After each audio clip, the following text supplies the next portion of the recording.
Сайн Сайн байцгаана байцгаана уу? уу? За энэ 7 хоногийн мэндийг бүгдд нь хүргэе. Тэгээд энэ 7 хоногийн сэдв маань болохоор нөгөө Солонгост ялангуяа гадныхан сурдаг Савэ Тунхаг програм буюу нийгмийн нэгдсэн хөтөлбөр гэдэг энэ хэлний болон соёлын нийгмийн ийм одоо яг нэрнийхээ утгаараа гэснээр тийм нэгдсэн хөтөлбөр байдаг.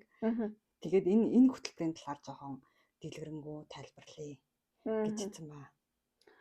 За би энэ хөтөлбөрийн талаар Монгол дахтаа бол нөхрөөсөө ер нь сонсч ирсэн.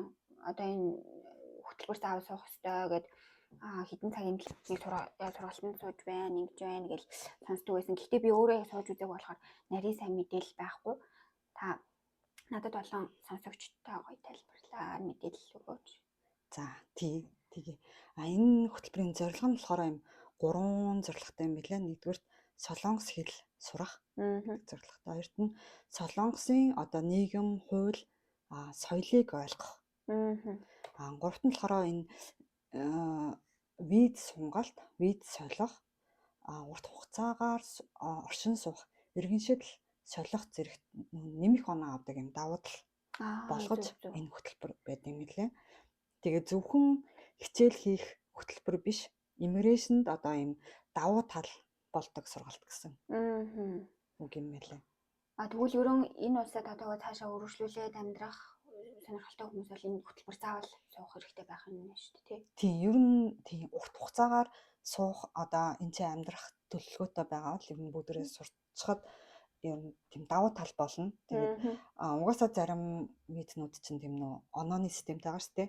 Тэр онооны системдэр нь угаасаа энэ хөтөлбөрт сурсан байх гэдэг нэг шаардлага байдаг.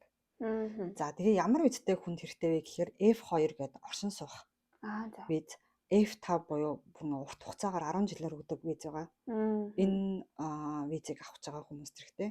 Тэгээ бас иргэншлээ солих гэж байгаа хүмүүст хэрэгтэй. Иргэншил авах.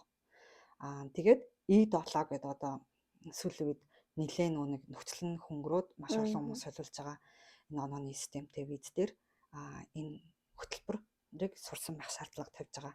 Тэгээд энэ хөтөлбөр болохоор төлбөргүй байсан байхгүй юу? Нэлээд хэдэн жил төлбөргүй байжгаад түрүү жилээс эхлээд 100 цагийн ер нь бол левел түвшин болгон 100 цагтай.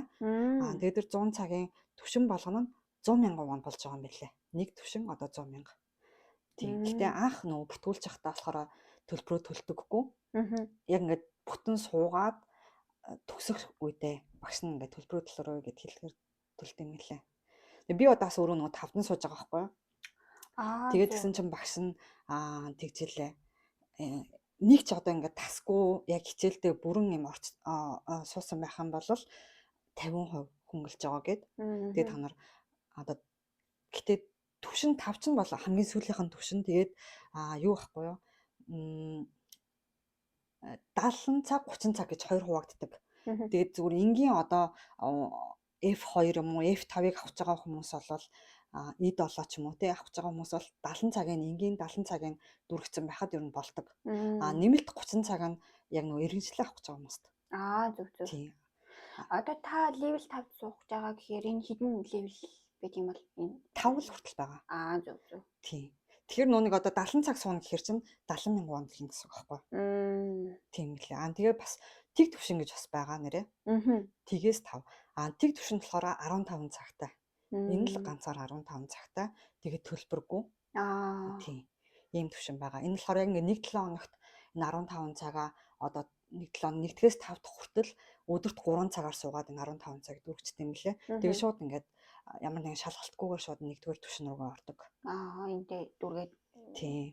Бас дүргсэн бахал болгоно. Тийм. Тэгээ бас нөгөө нэг юутай энэ сургалт маань ер нь жилд 3 улирлаар явагддаг. Нэг сараас ихээр зарлагдаад одоо хичээлүүд нь эхний улирал одоо жилийн эхний улирал одоо ингээ 2 сараас эхэлж байгаа байхгүй юу? Яг хөө төв болгон ингээ өдрүүд нь баг зэрэг зөрүүтэй. Гэхдээ бол 2 сард эхлээд тэгээд 5 сард бас нэг эсэлтээ авдаг. Дахиад 8 сард бас нэг. Ингээ 3 ер нь бол эсэлтээ авдаг байгаа. Тэгэхээр яг хөө нэгнээс нь хоцорлоо гэхэд нөгөөх нь нэг 2 3 сарын дараа дахиад эхэлнэ гэсэн юм баримжаатай. Тэгээд дээр нь хуваар нь гардаг байхгүй юу? Яг жилийн ихээр хуваар нь гардаг. Ингээд ийм 3 одоо ийм лагнаар ингээд шалгалт нь ингээд байдаг байхгүй. Тэгээд сажон пёнго гэдэг нь болохоор жилд ингээд 8 удаа явагддаг. Одоо ер нь 0 төвш за яг 0 төвшний өмнө шалгалт өгöd хэрэггүй л дээ. Яг энэ Солонгост удсан ч юм уу ер нь бол хичээл өмнө хийжсэн бүр ингээд нэгээс нь ч юм уу сурмааргүй байна гэж байгаа хүмүүс энэ төвшин тогтоох энэ сажон пёнгогийн нон сарын харж агаад бүртгүүлээд өгөх юм бол жишээ нь одоо 4-р төвшингээ гарчих юм бол 4-5-аар сурах ч юм уу те ингээд товчлох боломжтой. Энд чи дараагийн баган дээр байгаа энэ жунган пёнго гэсэн байгаа. Саача гэсэн одоо 4 удаа жилд болдог гэсэн. Энэ болохоор 4-р төвшөндөө сураад төгсөх шалгалтна. 4-р төвшин 4-өөс 5 руу орохдоо заавал бол шалгалт өгч яах юм шүү дээ. Энэ одоо ингээд бүр заавал өөр сургууль дээр очиод ингээд бүртгүүлээд тий тэгж өгдөг одоо албан ёсны одоо топик шиг гэхгүй тиймэрхүү аман ярианы шалгалттай тэг ер нь бичгийн одоо тестийн шалгалт байгаа. Одоо энэ нэгээс 3 дугаар төвшөнд хэрвээ сурж байгаа хүн бол зүгээр багш нь ангидаа зүгээр авчдаг байхгүй ямар нэгэн одоо бүртгүүлээл ийшээ тийшээ очиж шалгалт өгөх шаардлага байхгүй. 4-ийг гол нь төгсөж байгаа хүмүүс яг энэ жунган пёнгод бүртгүүлээд тэгээ шалгалтаа заавал албан ёсоор одоо их сургууль дээр ч юм уу ингээд өөртөө тэр нэг газараа сонгоод өгдөг. Дахиад 3 дугаар игнэнд байгаа жунха пёнго гэдэг. Энэ болохоор нөгөө 5 дугаар төвшинг төгсөж байгаа хүмүүс энэ шалгалтыг өгчөөж яг ингээд төгссөн болдог. Ингээд дуусна гэсэн комплит. Тийм. Тэгээд ингээд энэ нөхснөхтөр ингээд энэ жил ийм өдрүүдэд ийм шалгалттай байгаа гэд хуваар нь гарчдаг гэсэн үг. Зөв. Тийм. Тэгэхээр энэ дэр нүг яг мэдгүй хүмүүс нь сажон пёнго нь юу юм, жунган пёнго нь юу юм, жунха пёнго нь юу юм гэд би бас өөр ингээд мэддгүйсэн байхгүй. Тэгээд тийм ийм учиртай юм байлээ шүү. 4-5-2 нь ийм тусдаа шалгалттай. Хуваартай. Тэгээд нэмэлтээр хэлэх юм бол энэ хамгийн ихний одоо би нэг 2 дугаар төвшин байх, 3 дугаар төвшин байх гэд энэ сажон пёнгог өгч байгаа хүмүүс Гwanmyeong, Daejeon тэгээд Сөүлд байдаг ийм нэг компьютераар очиод шалгалт өгөх боломжтой шалгалтын хуваарууд бас гарч ирдэг байхгүй. Тэрийг одоо жишээ нь сайхан тухай програм дээр өөрийнхөө нэр дээр бүртгэл гаргацсан бол ингээд шалгаад одоо энэ сард тэдэн хоног одоо тэр төв дээр ингээд шалгалтын хуваар байна гэд тэгээд төлбөрөөдлөх юм бол очиод бас шалгалт өгч болдог. Заавал энэ өдрийн дагуу тийм биш байж болно. Зарим хүмүүс ингээд яаралтай бас хэрэгтэй болдог шүү дээ. Оноо. Тэгэхээр бас тийм юу байд юм лээ. Яа, гоё мэдээлэл байлаа. За өөр дараагийн ярих сэдв бас байгаа. Тэр талаараа. Цэцэг Бямбагийн лайвтай холбоотой яг би Facebook хараад л энэ талаар бас хэрвээ санаа оноогоо хуваалцвал чи харсан уу? Би яг нарийн хараагүй. Гэхдээ зүгээр нөхрөөсөө сонссон. Тийм одоо нэг юу солонгосын хэл дээр одоо зөв бусаар харьцаж гин монголчуудыг дэрлэх чинь виза өгчүүд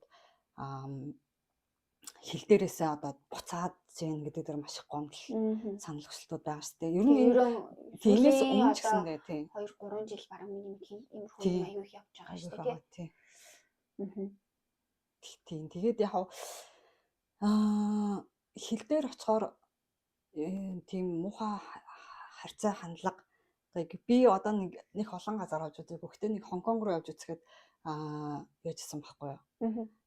Намайг одоо миний нэг би чинь өөрөөр явах гад одоо өмнөх оройн нь онгоцны буудлын дээр очиод хүлээж байгаа сууч игээд тэгсэн чинь хүлээгээд тэгээд өөрөөр нэг юугаа авч эхэлдэж штэ чекинээ хийгээд тэгээ очиод очирлаад ингээ паспортаа үзүүлсэн чинь миний Монгол паспортыг харангуйта чи дараагийн онгоцонд сууж гэж хэлчихсэн байхгүй юу? Яаж юм?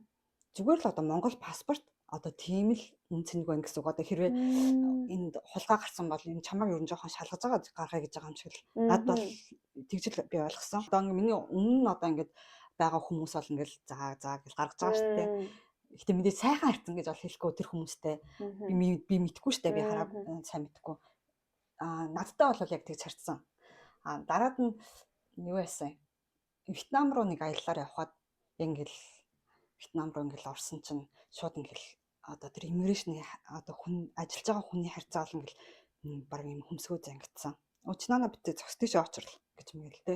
Шууд ингээл харьцаа ингээл тэгээ яг нэг гадаад ирж байгаа хүний хувьд тэр чинь ингээд амар эвгүй болдог л доо. Ингээд шууд ингээд биеийн оронд ингээд баг илтгэл аялах гал гоё ирсэн ингээд чинь юм бодож явж байгаа шүү дээ хүн тий аялж шууд байгаа юм онгоцны буудлаас ингээл намайг муухай харцаал чи ийшээ битээ зогс тийшээ явмаа гэл тий чинь. ингээд хөвтэйхэн хэлэхгүй штэ. Аа. Тэгэхэд бол тийм амар ер нь бол эвгүй мэдрэмж бол авч исэн. Миний хэлэх гээд байгаа санаа нь ер нь л орнуудад тийм нийтлэг жоохон тийм байдаг байж магадгүй гэж бодож байна. Тэгээд дээр нь манай Монгол орны яг одоогийн байдал жоохон хэцүү байгаа штэ. Эдийн засгийн одоо сая гэтэл нөгөө нэг юуны авилгалын индексээрээ дахиад 10 байр ухарсан гэж байна.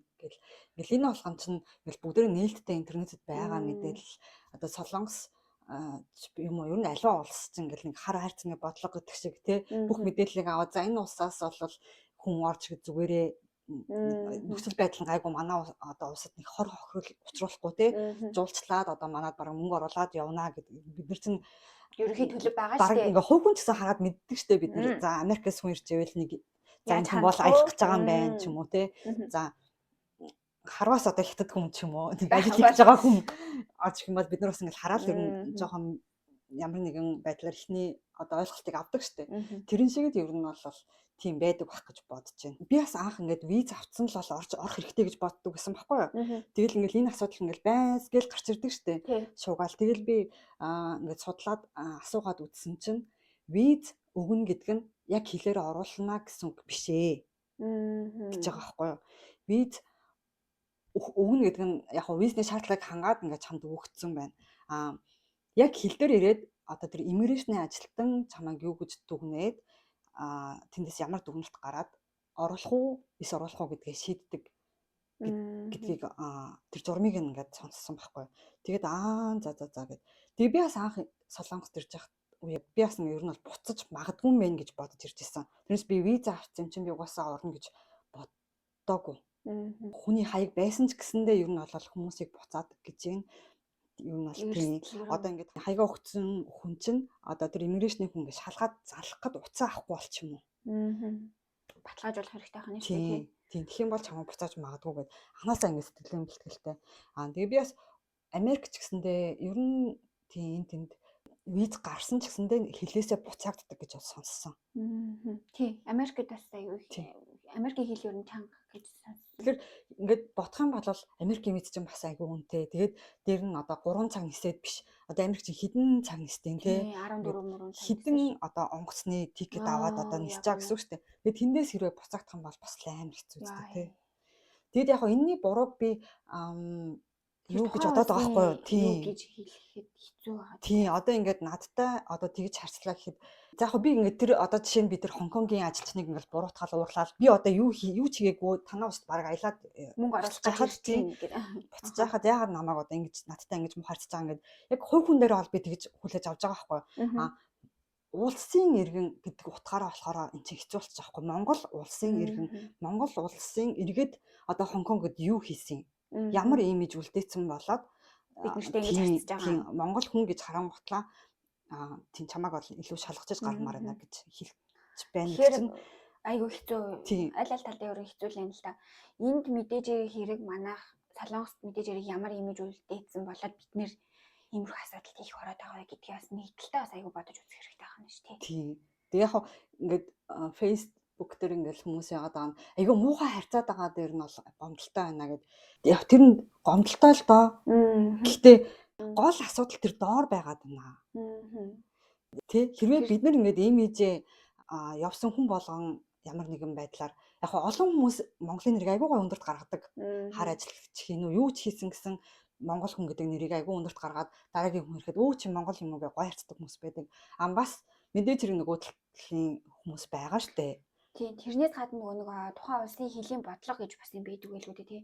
Хичнээн хүн одоо тэр статистик судалгаа байгаа шүү дээ. Хичнээн хүн Солонгост ирж ин хэдэн хүн нэргээ буцаа явж ийн гэл. Тэгээд энэ бусад улсуудтай харьцуулахад Монгол хэр их одоо ирээд хэдэн хувь нь үлдээд ийн гэдэг ч юм уу тий. Зөндөө олон юм үлдээж л байгаа хэрэг. Би бас ингэж бодож байгаа байхгүй. Ингээл бүх мэдээлэл нээлттэй байгаа юм ч одоо Монгол улсын эдийн засгийн байдал, ажилгүйдлийн түвшин гэл одоо бүх юмыг ингээл мэдээж иммиграшн байтугай энгийн хүнч баг харж болно шүү дээ хэрвээ сонирхол. Хэрвээ тэгвэл тэгээд хэрвээ иммиграшн харж байгаа бол мэдээж манай улсын байдал өнөөдрийн байдлаар хэцүү байгаа болохоор ийм олноор аялах гэж ирнэ гэдэгт итгэхгүй л ахгүй да. Тэ тэгхийн болохоор ингээд зарим хүнээс асуугаад тэгээд ингээд асуултаа ингээд ойлгоод хариулж чадахгүй ч юм уу ямар нэгэн байдлаар ингээд одоо тэр хүн ажиллаж байгаа хүн чинь мэдж байгаа шүү дээ ямар дүгнэлт гарахгүй гэдгээ тэгэл мэдээл гаргаж байгаа бах л гэж бодож байгаа байхгүй юу. Тэгээд мэдээл одоо виза өгсөн юм байж яах гэж тэгвэл яах гэж виза өгсөн гэдэг байгаа байхгүй юу. Тэр чинь миний бодлоор бараг бизнес юм биш үү? Нэг л та тий. Тийм бизнес. Одоо ингээд надад хэрвээ ашигтай бол би юмаа зарна үсттэй. Тийм шүү дээ. Тэрийг авж байгаа хүмүүс асуудал байгаа зү. Миний юмыг би аав гэж одоо тулгаагүй штэ. Өөртөө ирээд авч байгаа штэ. Тэгснээр дүүл яах гэж зараад байгаа юм гэдэг юм шиг. Мэдээж хэрэг гомдолтой л доо визэн ингээ хөөцөлтөд юмнууд нь ингээ гарцсан. Тэгсэн мөртлөө хил дээр буцаагдахар чи мэдээж гомдолтой. Тэгээд дээр нь муу харцвал гомдолтой. Гэтэ бидүүлээ ингээ 100% нөгөө талд бурууг өгөөд өөртөө ямар ч дүгнэлтгүй ингээд яваад ах юм уу? Эсвэл ингээд дүүл бидний засах хэсэг нь аль нь, эднэрийн засах хэсэг нь аль нь ингээд нэг жоохон ингээд ялгаж салгаад өөртөөхөө юм дээр ажиллаад мэдээж солонгосын одоо тэр юм асуудалтай байгаа тэн дээр ажиллах санал хүсэлтээ өгөх юм бол яг харьцаа хандлага тийм харьцаа хандлага дээр ажиллах байх. Гэхдээ энэ олон хүмүүс яг аялах гэж ирж байгаа юу гэж шударгаар бид нар бас өөртөөсөө асууя л да. Бид нар яг үнэнгээсээ юмаа мэдүүлээд ирж байгаа юм уу? Хэдэн хувь нь ядаж? Тийм. Энэ дээрээ бас жоохон бодох хэрэгтэй баха. Тэгэл за энэ тал дээр ингээд яг иймэрхүү бодолтой байна те хоёлаа. Ер нь бол иймэрхүү бодолтой. Тэгэхээр ер нь алдаа одоо янз бүрийн асуудлаа хүнээс иш эхлээд хэдүүлээ өөртөөс л харъя да. Дор бүрнээ. Тийм. Хамгийн том шалтгаанаа өөртөөсөө олоод тэрийгэ засчих юм бол тэр наанага харьцаа хүндлэл бол гараад ирэх болох гэж бодож байна л да. Тэрийг нэгэж хэрэг нөгөө талаас шаардна. Тийм. Гэтэ өөртөө ихлээр бид нэр хүн шиг байж намайг бас хүн шиг хүндэл гэдэг шаардлага тавих хэрэгтэй л да тий. Тэгэхээр яг энэ дээр болохоор гомдолтой ингээд би юу ч хийгээг байх надтай муу харьцаж байгаа нь бас хувийн дээр гомдолтой боловч тий. Яг ингээд нөгөө нэг улсын нэр гэдэг чинь л ийм чухал байгаа байхгүй тий. Жишээ нь давлаалал одоо тэр цэцгээ навчаа юм байдаг юм дээ. Тэр биш Монгол улсын иргэн гэдэг утгаараа. Тий. Монголд ямар ч алдартай олонний танил байсан гэсэн тэр чинь хилээс гарлал бол зүгээр л нэг Монгол улсын иргэн. Тэгээд тэр Монгол тий улсын нэр хүнд хаана явж байгаагаас л бид нартай харьцаа хандлах зам гарч ирж байгаа байна гэдэг тийм дор бүрнээ. Гэхдээ уг нь манай монголчууд аягүй сайн ухамсарлалт юм аа. Яалтчгүй манай эдийн засгийн нөхцөл байдал тайл холбоот хамгийн том асуудал нь тэрнтэй холбоотой байх гэж бодож байна. Тэгээд шаардлагаа бид нэр тавих бол одоо энэ улс төрчдөөсөө тавих хэрэгтэй байна, өөрсдөө тавих хэрэгтэй байна. Тий. Яг үнэн нь ер нь гэхдээ тэгэл улсын эдийн засгтай л ер нь бүх зүйл холбогдож байна лээ. Тухайн иргэн жишээлбэл улсаа одоо тэнцэнэ юу яг хүүхдээ өсгөө суух уу? Өөрийгөө одоо бодоод энэ нэг 5-аас болох уу гэдэг сонголтын дээр л традицион. Тийм. За тэгээд өнөөдөр энэ сэдвээ өндөрлөө. Тэгээд ийм гашуунч гэсэн өвчин тустай үг одоо үнэн үг хатууч гэсэндээ бидний одоо цаашдын одоо ядаж бид нар өнөөдөр ингэж дорд үзэгдлээ гэхэд үр хүүхд маань ач зэнэр маань одоо хүн шиг хүндлэл хүлээхийн тулд бид нар хийх юм их байна л гэж нэг зүйлтэнтэй хэлээд за ингэ подкастаа өндөрлөө. Анхаарал тавьсанд баярлалаа. Баяртай. Өдрийг сайхан өнгөрүүлээрэй.